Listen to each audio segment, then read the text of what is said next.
வடலூரில் வள்ளலார் சர்வதேச மையம் அமைக்க திட்டமிடப்பட்டுள்ள நிலம் தொல்லியல் முக்கியத்துவம் வாய்ந்ததல்ல என்று நிபுணர் குழு அறிக்கை அளித்துள்ளதாக சென்னை உயர்நீதிமன்றத்தில் தமிழக அரசு விளக்கம் அளித்திருக்கிறது. விவரங்களை வழங்க இணைகிறார் செய்தியாளர் சுரேஷ். வணக்கம் சுரேஷ். உயர்நீதிமன்றத்தில் தமிழக அரசு அளித்திருக்கக்கூடிய விளக்கத்தில் வேற என்னென்ன விஷயங்கள் குறிப்பிடப்பட்டிருக்கு? விவரங்கள். வணக்கம்.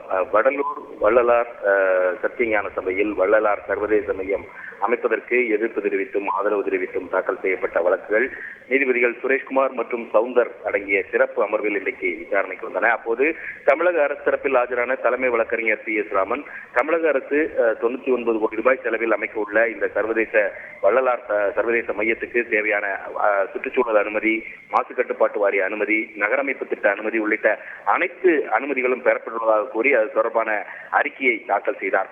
மேலும் இந்த காலி இனத்தில் கட்டுமானம் மேற்கொள்ளும் போது அடிக்கல் நாட்டக்கூடிய பணிகள் துவங்கிய போது அந்த இடம் தொல்லியல் முக்கியத்துவம் வாய்ந்தது என கூறப்பட்டதை அடுத்து உயர்நீதிமன்றத்தினுடைய உத்தரவின் அடிப்படையில் தொல்லியல் துறை குழுவினர் அமைத்து அந்த குழுவினர் நிலத்தை ஆய்வு செய்தார்கள். அவர்கள் அளித்த அறிக்கையில் அந்த குறிப்பிட்ட அந்த நிலம் என்பது தொல்லியல் முக்கியத்துவம் வாய்ந்ததல்ல என்று அறிக்கை அளிக்கப்பட்டுள்ளதாகவும் அவர் தெரிவித்தார்.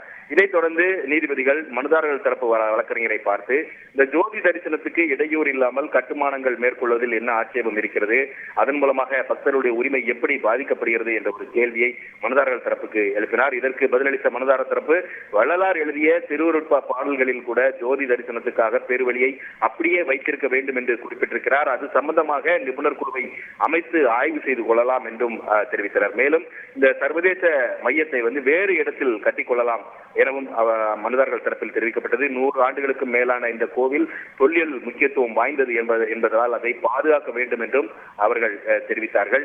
இதுவரைக்கும் இந்த இடத்தை தொல்லியல் முக்கியத்துவம் வாய்ந்தது என்று ஒரு அறிவிப்பை இந்திய தொல்லியல் துறை அறிவிக்காத நிலையில இதற்கு எப்படி நீங்கள் ஆட்சேபம் தெரிவிக்க முடியும் என்ற ஒரு கேள்வியை நீதிபதிகள் எழுப்பினார்கள்.